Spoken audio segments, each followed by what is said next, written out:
Hello, everyone. Tony Costa here from Trauma Apologetics. If you haven't done so already, we encourage you to subscribe to the channel. It's absolutely free. Just go to the bottom of the video and click the subscribe button, and you'll be immediately joined. Also, ask that you like the video and also share it with those that may have questions, particularly of the Christian faith. So today I'm going to be starting a series. This is the first a series on logical fallacies. What exactly are logical fallacies? And the reason why I'm doing this is because very often a lot of Christians, when they engage in evangelism, sometimes commit these logical fallacies, and sometimes they don't realize when their opponents commit logical fallacies. And this happens all the time, whether it's um, discussions on faith or discussions on philosophy, whatever it may be. Logical fallacies happen by everyone. Christians commit them, non-Christians commit them, and the point of these video series is to encourage us to think logically and critically, and to also have sound arguments. Now, the logical fallacies that I'm going to be discussing, there's two types of logical fallacies. There's what's called formal fallacies and informal fallacies. Formal fallacies have to do with the structure of an argument, a deductive argument, where you have a premise, then you have a sub-premise, then you have a conclusion. And formal fallacies occur when you violate the structure of an argument. Um, and the other form of fallacies are called informal. And these informal fallacies are more to do with induction. That is, they're inductive. They are committed when we present unsound arguments, or we present arguments that just don't they don't comport with the facts. And so those are the ones. Those are mostly the most common logical fallacies are what we call the informal fallacies.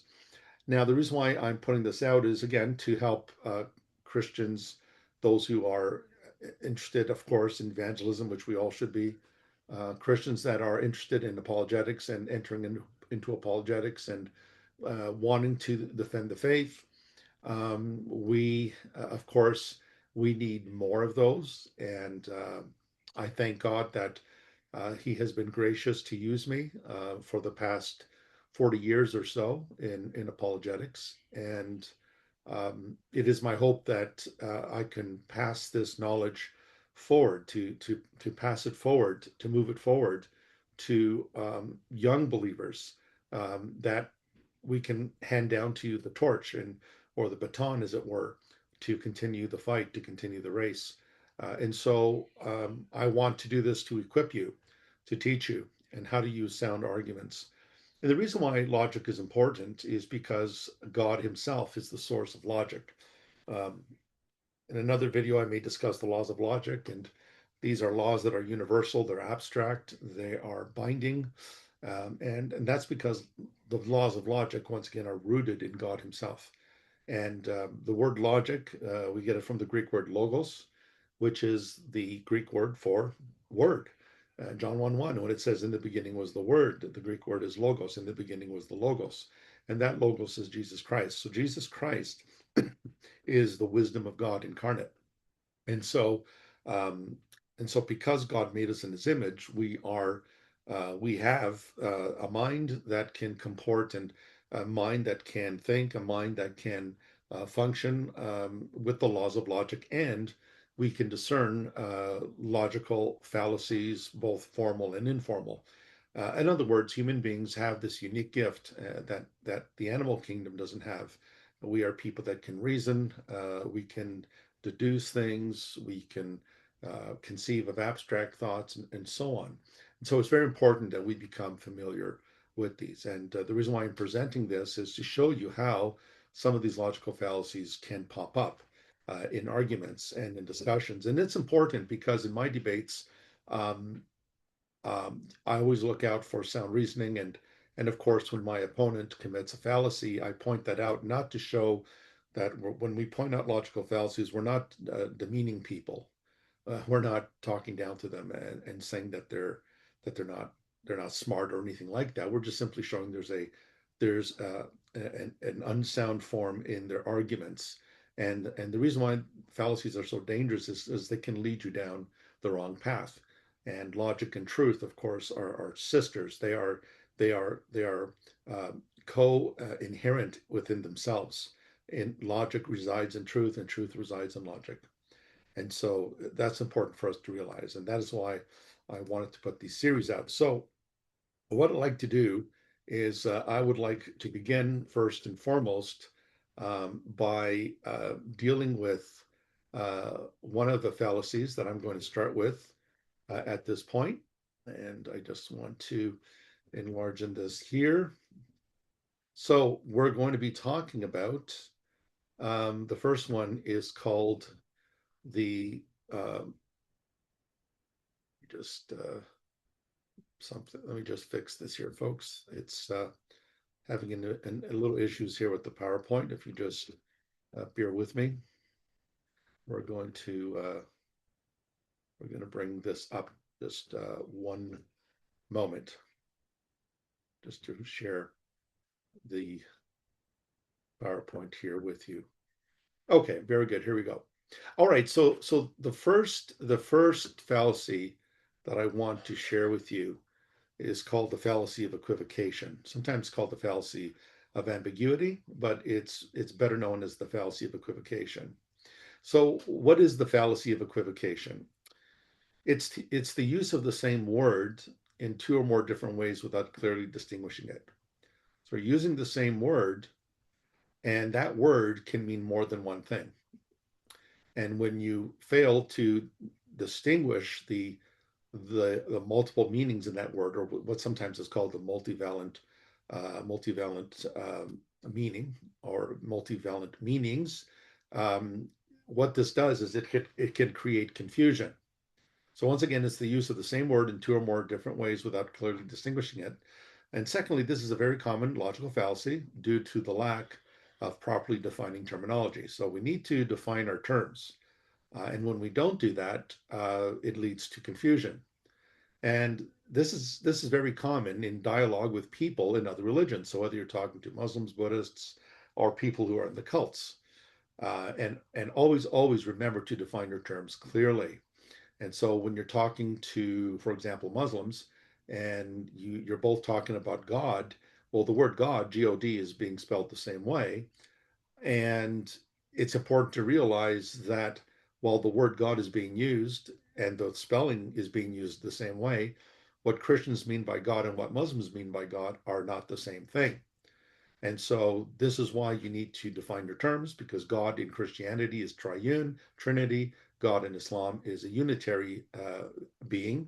That is to say, that there's an absolute unity in Islam, whereas in Christianity you have Trinitarian monotheism. And again, when you're talking to Jehovah's Witnesses and you talk about Jesus and you talk about Jesus to the Mormons, you're using the same word, Jesus, and you think you're talking about the same person, but when you dig deeper, you find out that the Jesus of the Mormons and the Jesus of Jehovah's Witnesses is a different Jesus. And again, this is why you need to define what you mean by God. What do you mean by God? And what do you mean by Jesus? Who is Jesus? Because these words can be used by two parties and we think they're talking about the same thing when in fact they're not. So when we move on and we look at another example, we'll see some examples here of equivocation just to make sure. Okay, I think I may have gone a little too quick there. So here's some examples. So in the Quran, chapter 29, verse 46, it says, "We believe in the revelation which has come down to us, Muslims, and in that which has come down to you, Jews and Christians. Our God and your God is one, and it is to him we bow in Islam." So the fallacy of equivocation is being committed here in that the Quran here is using the word God in the same way. So notice it says, "Our God and your God is one." While both Christians and Jews and Muslims believe God is one, they believe in monotheism. The Christian view of God is that God is triune, that there's a Trinitarian monotheism. Whereas in Islam and in Rabbinic Judaism, which is very different than biblical Judaism, they affirm Unitarian monotheism. So to ignore that is to look at this, and the conclusion you'd come out of this is that Muslims and Jews and Christians, they all worship the same God. That's the fallacy, is they're using the word God in the same way. The other word is revelation. Quran says we believe in the revelations that's come down to us. We believe in that which came down to you, that is your revelation.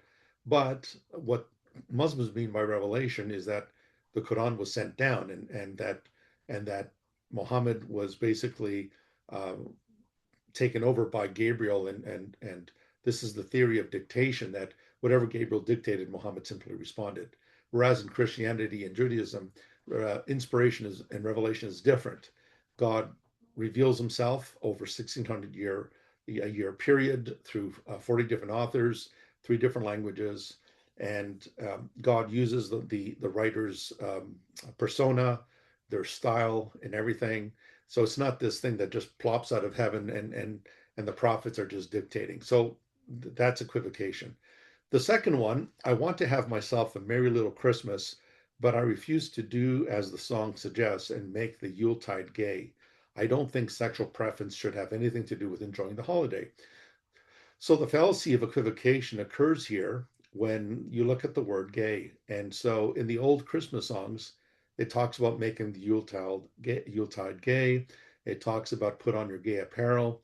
And of course, the word gay in that context does not mean what it means today. The word gay simply means to be happy. And that is its original meaning in English. And so the person here who makes this statement is equivocating the word gay. They're assuming that the word gay in the Christmas carols means someone who is a homosexual. That is not what it means. And so that is why, once again, you need to interpret and define your terms. The third example, if all men are created equal, then why are pro basketball players so tall? Well, the equivocation here is being committed with the word equal. The person who says all men are created equal assumes that equal means you're all the same. That is to say, you're the same height and you're the same color and so on. So when the statement is made that all men are created equal, it doesn't mean that they're all the same size. They're not all tall. Some humans are tall. Some humans are short. Some humans are in between tall and short. They're medium height. And so being created equal means that your status as a human being made in the image of God, all men are equal in that sense. All humans are equal in that sense, that we're all made in God's image. But it doesn't mean that because you're all equal, then you're all going to be the same eye color, have the same hair color, have the same skin color. You're going to have the same height and stature and so on. So these are examples of how the fallacy of equivocation works. Another one, during Thanksgiving dinner, Jill overheard the president say how much he hates Turkey. Jill then writes in an article the next day that the president despises the country Turkey. Again, the fallacy here, the equivocation fallacy, occurs with the word Turkey. When it says that the president says he hates Turkey, he's not talking about a country. He's talking about a fowl, a bird that we call the turkey that people usually have for Thanksgiving or, of course, Christmas or Easter. But then Jill, in this case, hears the word turkey, that he hates Turkey, and she assumes that the president is despising the country Turkey. And the word Turkey there is spelled the same way. That's equivocation because Turkey, nation, as a nation state, has nothing to do with the English word turkey, which refers to a bird. Totally different things. They're not the same category. And so this is why defining your terms are so important. The second one, the Roman cross was a cruel instrument of torture, so be sure to never cross the street without looking both ways. And the fallacy of equivocation is, of course, based on the word cross. And so the word cross, in the first instant, the Roman cross, is a noun. It's referring to an instrument of torture and death, like the cross I'm wearing here around my neck. It's an instrument that was used for crucifixion. But then the second use of the word cross is a verb.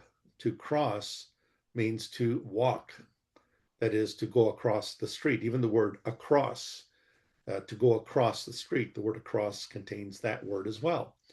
But this is equivocation because the Roman cross and to cross a street are two different words. One is a noun, excuse me, one is a verb. And so clearly the fallacy is very evident here. And this is why, once again, you need to define your terms. Terms are extremely important. The third example here, annoying customers are a headache. Aspirin can help you get rid of a headache. Aspirin can help you get rid of annoying customers.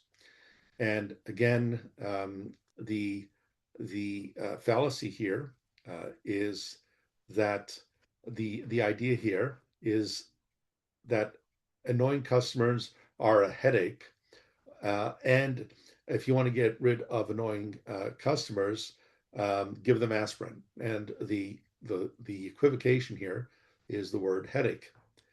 In the first case, the word headache is being used there as a word to denote uh, troublesome or annoying, or provocative. Customers that are annoying are a headache. They annoy me. They just cause trouble. And then the word aspirin can help you get rid of a headache. Well, that's now a different word there. The word headache there, while it is the same word in writing, it's referring to what someone experiences in their skull. When you get tension in the blood vessels in the brain, it creates pain, a migraine, and so people usually take drugs like aspirin to get rid of a headache. But in the third sentence there, it's saying that aspirins can help you get rid of annoying customers. Well, no, aspirin can help get rid of a headache that you may be experiencing. Um, but annoying customers that are a headache are customers that are, again, they are troublesome. They're giving you trouble. And so the word headache there in the first sentence has a completely different meaning than the word headache in the second sentence. And giving aspirin to annoying customers is not going to make them stop coming to the shop or to the store. So again, you could see this fallacy being played out here.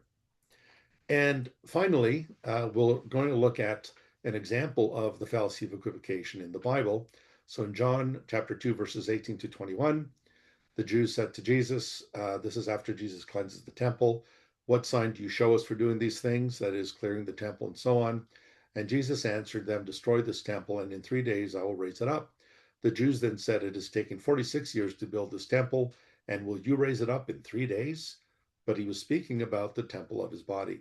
So here in this text, the Jews are saying, what sign, give us a sign to tell us that you're able to do this, that you're able to do what you just did, cleansing the temple and moving things around. And Jesus gives them a sign. And what is the sign? The sign is, destroy this temple, and in 3 days I'm going to raise it up.